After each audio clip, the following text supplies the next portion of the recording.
পশুটার চোখ দিয়া পানিগুলো গড়ায় গড়ায় পড়তে থাকে।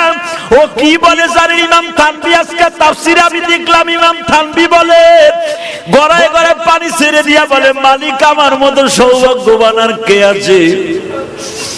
তুমি আমার একটা ভালো লোকের বাড়িতে খরিদ করলা। দেখবেন যে এই পশুগুলো কাঁদে ওই মালিকের টাকার মধ্যে কোনো ভেজাল নাই।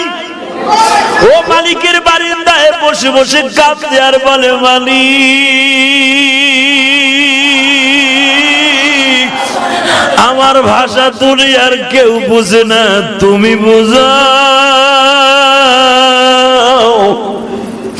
দেখবা কোরবানির একদিন আগে ওর মুখে কোনো খাবার দেয় না, যত দামি দামি খাবার দাও না কিন্তু খায় না, খোল ভুসি দাও খায় না, তাজা ঘাস দাও খায় না।